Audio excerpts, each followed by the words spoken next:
بسم اللہ الرحمن الرحیم۔ السلام علیکم ورحمۃ اللہ وبرکاتہ۔ عزیز طلبہ و طالبات، ہم نے کتاب دروس البلاغہ میں علم البدیع سے صفحہ نمبر 144 تک 15 سبق مکمل پڑھ لیے تھے۔ آپ کو یاد ہوگا کہ شروع میں ہم نے پڑھا تھا کہ وہ کلام جو مقتضی حال کے مطابق ہو، علم المعانی سے کلام مقتضی حال کے مطابق ہوتا ہے، اور وہ کلام جو ظاہر الدلالہ ہو، علم البیان سے کلام ظاہر الدلالہ بن جاتا ہے۔ تو ایسے کلام میں اگر ہم خوبصورتی پیدا کرنا چاہتے ہیں تو اس کے لیے علم البدیع کو پڑھنا ہوگا۔ پھر اگر وہ خوبصورتی کلام میں لفظی طور پر کرنی ہے، ان الفاظ کو خوبصورت بنانا ہے، تو اس کا نام محسنات لفظیہ ہے۔ اور اگر وہ خوبصورتی معنوی طور پر ہم لانا چاہتے ہیں، معنی کو خوبصورت بنانا چاہتے ہیں، تو اس کا نام محسنات معنویہ ہے۔ تو محسنات معنویہ کی کل 21 قسمیں ہماری کتاب میں ہیں، ان میں سے ہم 12 قسموں کو پڑھ چکے ہیں۔ آج ہم 13ویں قسم کو پڑھنے جا رہے ہیں۔ صفحہ نمبر 145 پر دیکھیے آپ، بہت آسان ہے آج کا سبق۔ الطی والنشر۔ الطی اس کے لغوی معنی ہے لپیٹنا، اور والنشر یعنی النشر کے لغوی معنی ہے پھیلانا۔ اس کا دوسرا نام الطی والنشر کا دوسرا نام ہے لف و نشر۔ یہاں بلاغت کی اصطلاح میں الطی والنشر کس کو کہتے ہیں؟ یہ تو لغوی معنی ہے لپیٹنا اور پھیلانا۔ صاحب کتاب رحمت اللہ علیہ فرماتے ہیں چند چیزوں کو آپ ذکر کریں، چاہے تفصیل کے ساتھ یا اجمال کے ساتھ۔ تفصیل کا اپوزٹ ہے اجمال، یعنی تفصیل تو آپ جانتے ہیں جس میں تفصیل ہو، وضاحت ہو، اور اجمال جس میں تفصیل اور وضاحت نہ ہو۔ اس کو آپ پہلے آسان مثال کے ساتھ سمجھے، پھر کتاب میں ہم جائیں گے۔ مثلا میں نے آپ کے سامنے 2-4 لڑکوں کا نام لے لیا، زید، راشد، خالد، بکر، حامد۔ اس کے بعد میں نے 5 صفت بیان کیا، 5 حکم بیان کیے، مگر تعین کے بغیر۔ میں نے کہا محنتی ہے، خوبصورت ہے، سست ہے، ذہین ہے، چالاک ہے۔ اسی کا نام ہے الطی والنشر، مگر یہ تفصیل کے ساتھ ہے۔ میں نے 5 نام لیے اور 5 حکم بیان کر دی، اس کو تفصیل کہتے ہیں۔ لیکن جو 5 حکم 5 صفتیں میں نے بیان کی، یہ بغیر تعین کے ہے۔ کون سی صفت کس کے لیے ہے؟ یہ آگے سننے والے سامعین کی سمجھ پر موقوف ہے۔ سننے والا خود غور کرے گا کون سی صفت کس کے لیے مناسب ہے۔ اسی کا نام ہے الطی والنشر۔ دیکھیے کتاب میں اب کیا مثال ہے۔ ہوا ذکر متعدد، وہ چند چیزوں کا ذکر کرنا ہے، علی التفصیل او الاجمال، تفصیل کے طور پر ہو یا اجمال کے طور پر ہو۔ یہاں دونوں مثالیں ہیں، تفصیل کی بھی اور اجمال کی بھی۔ ثم ذکر ما لکل واحد من المتعدد من غیر تعین، اور پھر ذکر کرنا ہے، ثم ذکر ما، پھر ذکر کرنا ہے اس حکم کو یا اس صفت کو، لکل واحد من المتعدد، ان متعدد میں سے ہر ایک کے لیے، من غیر تعین، مگر بغیر تعین کے، اعتمادا علی فہم السامع، سامع کے فہم پر، سمجھ پر اعتماد کرتے ہوئے، یعنی سننے والے خود طے کریں گے کہ کون سی صفت کس کے لیے مناسب ہے، کون ذہین ہے، کون محنتی ہے، کون سست ہے، کون خوبصورت ہے۔ کقولہ تعالی، جیسے اللہ تعالیٰ کا فرمان ہے، وَجَعَلَ لَكُمُ اللَّيْلَ وَالنَّهَارَ، اللہ تعالیٰ نے بنایا ہے تمہارے لیے رات کو اور دن کو۔ ٹھیک ہے، 2 چیزیں یہاں ذکر کی ہے، اللیل والنہار، لیکن الگ الگ ہے، اس میں تفصیل ہے۔ پھر ان دونوں کے لیے 2 حکم بیان کیے یا 2 صفتیں بیان کی، مگر تعین کے بغیر ہی۔ سننے والا خود سمجھے گا کہ کون سی صفت کس کے لیے مناسب ہے۔ دیکھیے لِتَسْكُنُوا فِيهِ، تاکہ اس میں تم سکون حاصل کر سکو، وَلِتَبْتَغُوا مِنْ فَضْلِهِ، تاکہ تم اللہ کے فضل کو تلاش کر سکو۔ سامنے والے سامعین جو ہوں گے وہ خود سمجھیں گے لتسکنو آرام کس میں کیا جاتا ہے تو رات کے ساتھ اس کا تعلق ہوگا، وَلِتَبْتَغُوا مِنْ فَضْلِهِ اور اس کا تعلق النہار سے ہوگا، کیونکہ عام طور پر معاش کسب معاش یعنی روزی کا کمانا دن میں ہوتا ہے اور رات کو سکون سے رہا جاتا ہے، نیند کی جاتی ہے، اس کا نام کیا ہے؟ الطی والنشر۔ لیکن تفصیل کی مثال ہے، یہ تفصیل کے ساتھ اللیل اور والنہار دونوں کو الگ الگ بیان کر دیا تفصیل کے ساتھ، پھر ان کے لیے دو حکم بیان کیے، لتسکنوا ولتبتغوا۔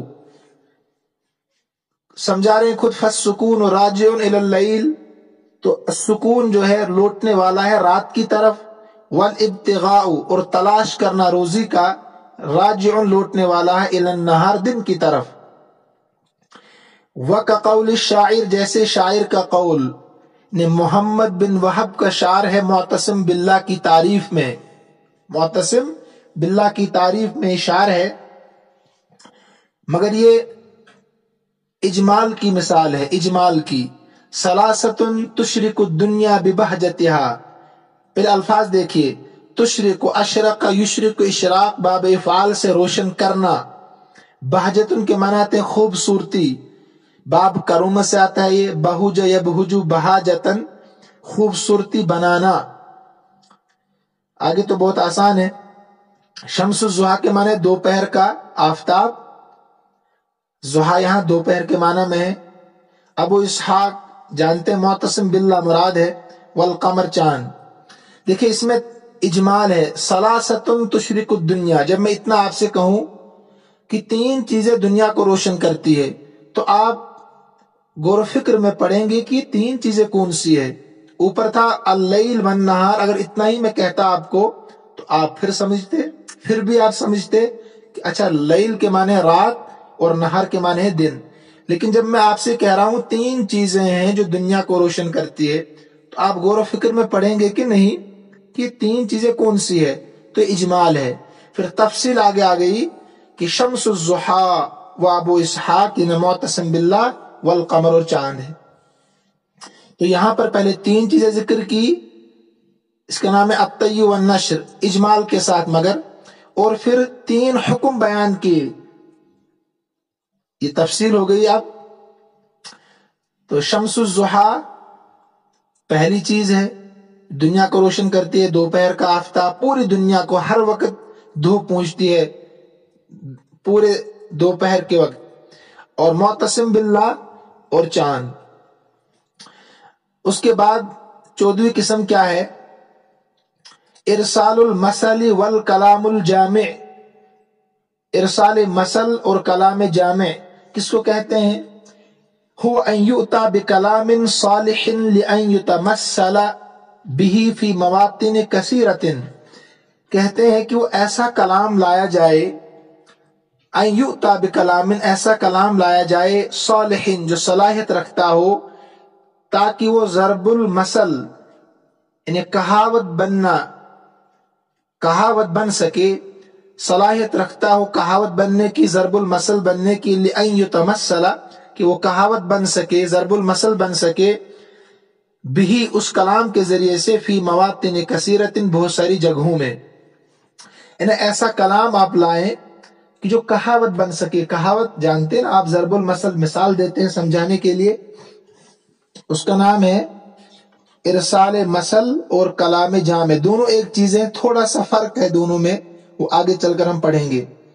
تو بہرحال تعریف آپ یاد رکھیے، ایسا کلام لانا کہ جو گفتگو میں ضرب المثل بن سکے، کہاوت بن سکے بہت ساری جگہوں میں۔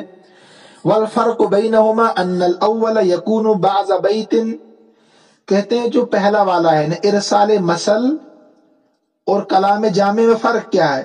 تو ارسال مثل کہتے ہیں کہ جو شعر کا ایک جز ہو، پورا شعر نہ ہو بلکہ دو مصروں میں سے ایک مصرع ہو، ایک شعر ہو، ایک جز ہو، یکون بعض بیت شعر کا بعض حصہ ہو، ایک ہی حصہ ہو، جیسے کہ شاعر کا شعر ہے، لیست تکہل فی العینین کل کہل،